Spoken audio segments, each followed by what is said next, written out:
Hi guys, it's Jen here doing my latest in my lifted series with Christy, and today we are lifting this layout from Banning Lane, Danielle, but her YouTube channel is Banning Lane. So yeah, this layout spoke to me for a bunch of different reasons. I really like Danielle's style. It's simple, but she really focuses she uses minimal products, but she really focuses on making the most of them, if that makes sense.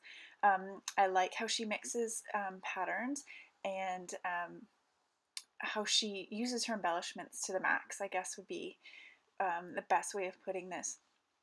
The other thing that I really liked about this particular layout was the story behind it. Her story was about them being a family of three, and that is probably what they're going to stay at.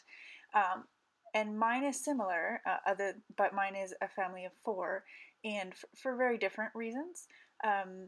It's kind of a layout that I've wanted to do for a while, and all the journaling for this layout is private. It's attached to the back because it was sort of more a story that I just needed to tell, but I didn't necessarily want everyone else to read, but was still a nice layout that could go in our books.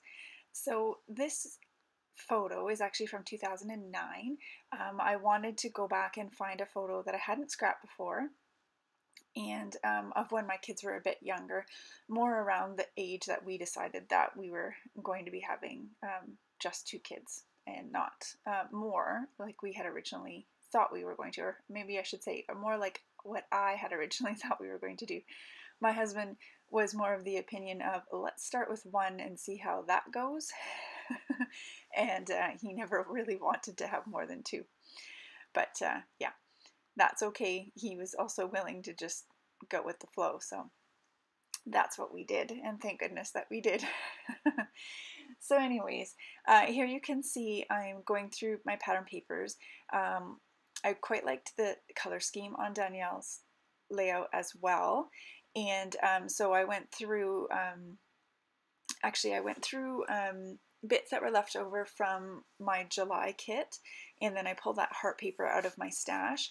And the one difference that I did do between mine and Danielle's layout are that I actually matted the white cardstock on this craft paper with the white hearts, and whereas she had bordered hers with a strip just along the bottom. I just really liked this craft paper and I really wanted to use it, and so that was why I made that change. It really was just based on that I really liked that paper. The other thing was that I really wanted to use one of those borders from the Pink Fresh Wood veneer that you can see sitting beside there, and so I felt like I needed to find a way to bring in sort of that wood color. So I know the craft isn't wood, but it's a really similar color. So that was why. Apologize for my voice. I have no idea why I'm so kind of like gravelly today. My nose is a bit stuffed up, but yeah. I don't know why it's all gravelly today, but it is. So ignore that part. Maybe you can't even tell, and it's just in my head I can tell. But here I'm working on my layers. I liked, Danielle had like a red layer all around, and I just found that wasn't working for me, whether it was just this particular paper or for my style or whatever, that wasn't working. So I just changed it up a bit, and I have the red just on the one corner, and then I have the multicolor down at the bottom there. I still included a doily. I didn't have any small ones, so I used this larger one, so it's actually coming out sort of on three sides, but I quite like that. So I left it like that. I didn't chop up the doily or anything. And yeah, here's where I start really thinking, okay, what do I want to do? I thought about working on a cluster down at the bottom, because that was how Danielle had done her layout, and you'll see that I changed that up. So here's a pack. I don't know if you've watched my last process video that I did for the Victoria Marie channel.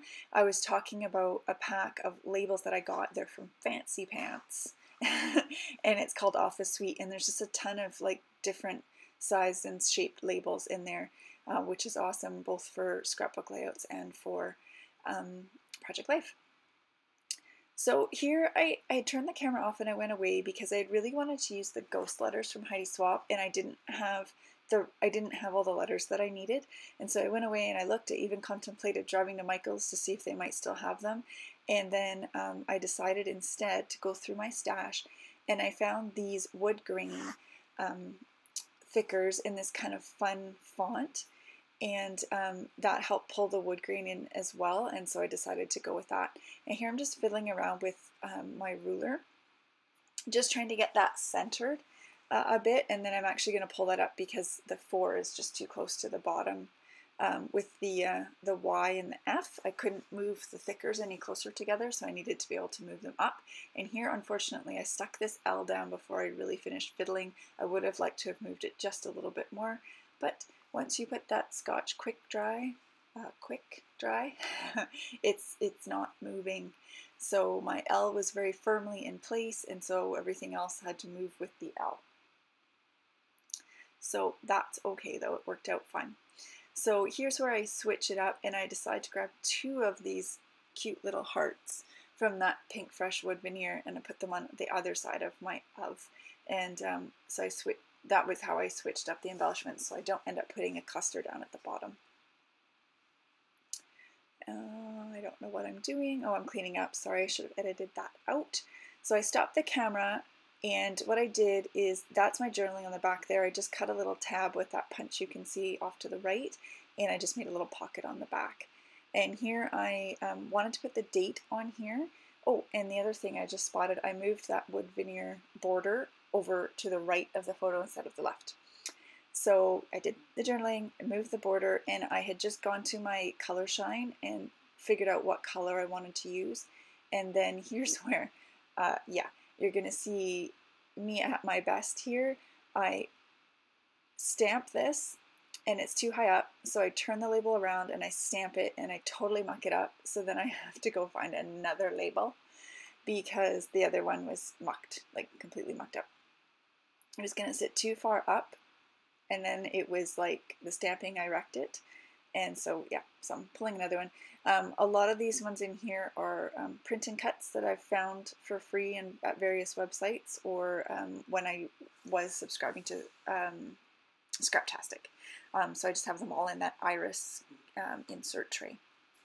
So here, ta-da!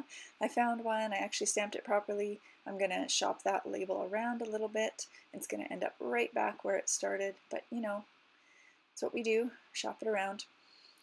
There. So this is a pretty simple layout for me. I'm going to sprinkle some of this ocean color shine around. It's a little bit bluer than what I wanted, but when it dried, it was the kind of the closest one that I was comfortable with. The other thing that I'm going to do as well is pull out these pink fresh puffy stickers. So these are exclusives from Citrus Twist, my kit company. And there was little pale blue and little pink ones.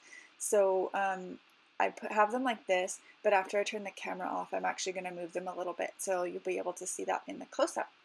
So that's it, guys. Here's the close-up.